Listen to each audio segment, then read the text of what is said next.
आप में से कौन कौन मेरी तरह बहुत ज्यादा शौकीन है मैकरोनी पास्ता का और हर दफा चाहता है कि कुछ नया और डिफरेंट किस्म का पास्ता जो है उसको खाने को दिया जाए, लेकिन वो भी झटपट। तो आज की ये वीडियो आपके लिए है। बिस्मिल्लाहिर्रहमानिर्रहीम, अस्सलाम वालेकुम। शुरू अल्लाह के पाक नाम से जिसकी रहमतें और बरकतें हमारे खानों में शामिल हैं। आज हम बनाएंगे बहुत ही मजेदार और बहुत ही मिनटों में बनने वाला मैकरोनी पास्ता। और आज इसको मैं जिस तरीके से बनाऊंगी आप लोग हैरान हो जाएंगे कि क्या इतना आसान पास्ता भी हम लोग बना सकते हैं घर में, और बिल्कुल रेस्टोरेंट स्टाइल वाला। बहुत ही कम मसालों के साथ हमारा ये बहुत ही मजेदार सा पास्ता जो है किस तरह से बनेगा, तो जल्दी से इसको बनाने की तरफ चलते हैं। शर्त मेरी आपसे यही है कि आपने वीडियो को पूरा देखना है और वीडियो पसंद आए तो वीडियो को लाइक और चैनल को भी जरूर सब्सक्राइब करना है।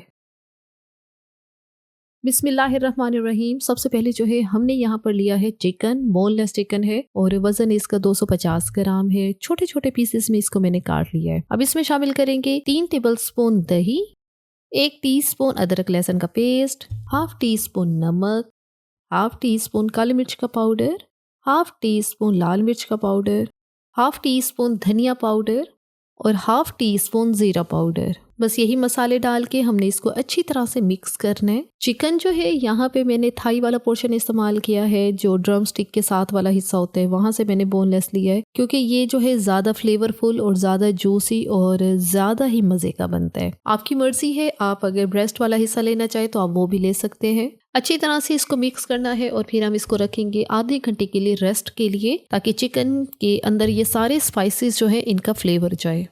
दूसरी तरफ यहाँ पर हमने पहले मैकरोनी जो है बॉईल करके रख देनी है। उसके लिए हमने यहाँ पर पानी लिया है। जैसे ही पानी में उबाल आते तो इसमें शामिल करेंगे 1 टीस्पून नमक और 1 टेबलस्पून ऑयल। अब इसके अंदर हम लोग शामिल करेंगे मैकरोनी पास्ता, जो कि 2 कप है। अब हमने मैकरोनी को बॉईल करना है। अच्छा, बॉईल इसको कितने मिनट के लिए करना होता है? उबलते हुए पानी में डालने के बाद हम इसको बॉईल करेंगे 8 से 10 मिनट के लिए। वैसे भी मैकरोनी जो आप ब्रांड की ले रहे हैं, जिस ब्रांड की भी ले रहे हैं, उसके पैकेट के ऊपर जो है इंस्ट्रक्शन होती हैं, लिखा होता है सारा कि आपने इसको किस तरह से बनाना है और आपने उसको बिल्कुल वैसे ही बनाना है। लेकिन यहाँ पे जो मैंने मैकरोनी इस्तेमाल की है ये तकरीबन जो है 8 से 9 मिनट लगेंगे और ये अच्छी तरह से बॉईल हो जाएगी।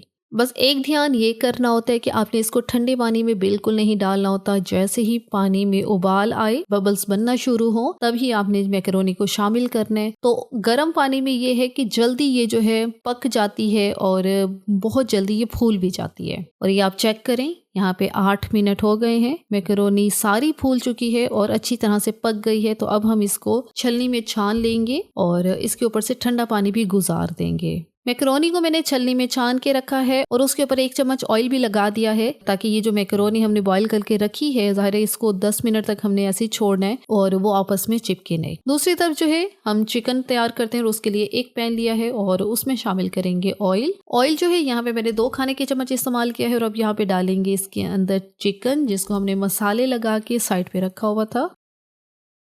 अब चिकन जो है इसको हमने गरम तेल के अंदर हमने भून लेना है और 2 से 3 मिनट हमने इसको भूनना है। यहाँ पर अभी 2 से 3 मिनट चिकन को अच्छी तरह से भूनना है और भूनने के बाद यहाँ पे ऑयल सारा सेपरेट हो गया है। चिकन भी हमारा अच्छी तरह से भुना हुआ है। अच्छी तरह से चिकन को भूनने के बाद अब हम इसमें शामिल करेंगे टमाटर। 2 दरमियाने साइज के टमाटर लेके उनको छोटा छोटा रफली ऐसे काटा है और वो यहाँ पे डाल दिए। अब जिस बाउल के अंदर हमने चिकन को मसाला लगा के रखा था, उसी में ही मैंने आधा कप पानी लेके अच्छी तरह से जो है साफ किया है बाउल को और वो पानी यहाँ पे हमने डाल दिया, ताकि जो हमारा मसाला लगा हुआ था बाउल को वो ज़ाया ना हो। अब क्या करेंगे, अच्छा सा मिक्स करेंगे इसको, फिर इसको कवर करके हम इसको पकाएंगे 6 से 8 मिनट के लिए, ताकि चिकन अच्छी तरह से पक जाए, नरम हो जाए और टमाटर भी हमारे सॉफ्ट हो जाएं। जाहिर है चिकन बिल्कुल कच्चा है तो इसका पकना भी बेहद ज़रूरी है। 7 से 8 मिनट हो चुके हैं। चिकन का सारा पानी जो हमने डाला था इसके अंदर वो सारा खुश्क भी हो गया है और चिकन हमारा अच्छी तरह से पक गया है। टमाटर भी सॉफ्ट हो गए हैं। आप लोग चाहे तो टमाटर का पेस्ट भी इस्तेमाल कर सकते हैं, लेकिन अगर इस तरह से छोटा छोटा काट के भी डालेंगे तब भी ये आपके सामने सारे टमाटर जो हैं वो अच्छी तरह से जो है नरम होके पक गए हैं। अब यहाँ पे हम लोग शामिल करेंगे कुछ सब्जियां। सबसे पहले इसके अंदर प्याज डालेंगे। छोटे साइज की आधी प्याज लेके उसको रफली काट के वो यहाँ पे डाल लें। जाहिर है मैकरोनी की एक बहुत ही डिफरेंट किस्म की रेसिपी शेयर कर रही हूँ मैं आपसे, तो उसके लिए वेजिटेबल का इस्तेमाल आपने अपनी मर्जी से करना है। लाजमी नहीं है जो मैं इस्तेमाल कर रही हूँ आप भी वही करें, या अगर आपको नहीं पसंद तो आप ये सब्जियां स्किप भी कर सकते हैं। साथ ही इसके अंदर डालेंगे शिमला मिर्च। एक शिमला मिर्च लेके उसको छोटा छोटा काटा है वो डालिए। कुछ सेकंड के लिए शिमला मिर्च, प्याज और चिकन को अच्छे तरह से हमने यहाँ पे भून लेने। अच्छी तरह से चिकन और वेजिटेबल को हमने यहाँ पे भूना है, तो अब यहाँ पे डालेंगे 1 टेबलस्पून सोया सॉस। दोबारा से ही इसको मिक्स करेंगे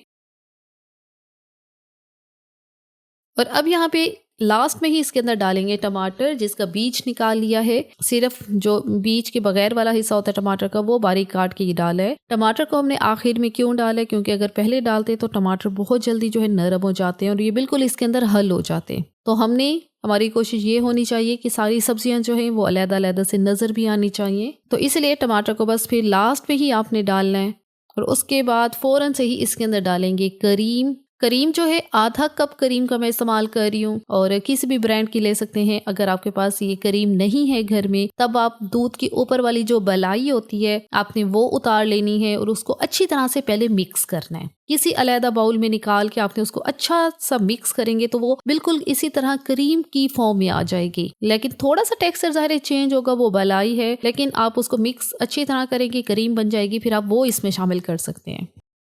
करीम शामिल करने के बाद अच्छी तरह से मिक्स करने के बाद हम यहाँ पे डालेंगे 1/4 कप जो है चेडर और मोज़रेला चीज़। अच्छा, ये बिल्कुल ऑप्शनल है, मेरे पास पड़ी है तो मैं डाल रही हूँ, आपके पास नहीं है तो इसको स्किप कर दें। ये बिल्कुल ऑप्शनल है, इसके बगैर भी हमारी जो मैकरोनी है वो बहुत ज़्यादा मज़े की बनेगी। चीज़ शामिल करने के बाद दोबारा से मैं अच्छी तरह से इसको मिक्स कर रही हूँ। चीज़ हमारी अच्छी तरह से मेल्ट हो गई है, तो अब यहाँ पे 2 से 3 चम्मच जो है मैंने पानी का इस्तेमाल किया है ताकि अच्छी तरह से हमारी ये जो अब चिकन और करीम वाली जो ग्रेवी सी एक बन गई है, थोड़ी सी ये फ्लोई होनी चाहिए। कुछ सेकंड पकाने के बाद ये आप देखें ऑयल सारा ही सेपरेट हो रहा है और ये ग्रेवी सी हमारी जो है अच्छी तरह से रेडी है। और अब इसके अंदर हम लोग शामिल करेंगे उबली हुई मैकरोनी जिसको हमने उबाल के छलनी में छान के साइड पे रखा हुआ था। सारी मैकरोनी यहाँ पे डालेंगे और फिर हमने अच्छी तरह से इसको मिक्स करना है। तो बस ये यहाँ पे हमारी बहुत ही मज़ेदार, बहुत ही करीमी सी हमारी ये करीमी मैकरोनी जो है रेडी हो गई है। बहुत ज़्यादा डिफरेंट टेस्ट के साथ ये बहुत ही मज़ेदार और लजीज बनती है। ज़्यादा मसालों का इस्तेमाल इसमें नहीं होता, ये बेस्ट ऑप्शन है बच्चों के लंच बॉक्स के लिए। बच्चों को ज़्यादा स्पाइसेस जो है मत दिया करें, उससे क्या होता है ज़ाहिर बच्चे बहुत छोटे हैं और ज़्यादा स्पाइसेस का इस्तेमाल उनके लिए बिल्कुल भी अच्छा नहीं है। तो इस तरह की कम स्पाइसेस वाली मैकरोनी या दूसरी चीज़ें बना कर दें, बच्चे भी खुश हो जाएंगे और आप लोग भी जो है वो सेटिस्फाई रहेंगे। तो बस अब यहाँ पे हमारी बहुत मज़ेदार सी मैकरोनी जो है अच्छी तरह से मिक्स हो चुकी है। अब इसको मैं कवर करूँगी, कवर करके बिल्कुल दम वाली आंच पे इसको मैं रखूँगी सिर्फ 1 मिनट के लिए। दम वाली आंच पे रखना है आपने, इससे ज़्यादा आंच नहीं करनी। कोशिश करनी है या तो चूल्हा बंद कर दें, अगर आपसे फ्लेम जो है हैंडल नहीं हो रहा तो चूल्हा बंद करके भी इसको 1 मिनट के लिए दम पे रखें। दम पे रखने से क्या होगा कि पूरी मैकरोनी के अंदर ये जो क्रीम है, चिकन है, सबका फ्लेवर जो है वो मिक्स होगा और बड़ी ही फ्लेवरफुल सी हमारी ये जो करीमी मैकरोनी है ये रेडी होगी। तो बस अब यहाँ पे मज़ेदार सी मैकरोनी को हम लोग सर्व करते हैं। इतनी लजीज मैकरोनी जो है बहुत ही कम स्पाइसेस से हमने तैयार की है, लेकिन जो टेस्ट है ये बहुत डिफरेंट है, बहुत ज़्यादा मज़े का है। इसी के साथ ही आज की वीडियो का इख्तिताम करते हैं। अगर आपको हमारी ये वीडियो अच्छी लगी है तो आपने चैनल को लाजमी सब्सक्राइब भी करना है, वीडियो को लाइक भी कीजिएगा। इंशाल्लाह अगली दफ़ा एक और बहुत अच्छी सी वीडियो लेके आपकी खिदमत में हाजिर होंगे। तब तक के लिए अल्लाह हाफिज़।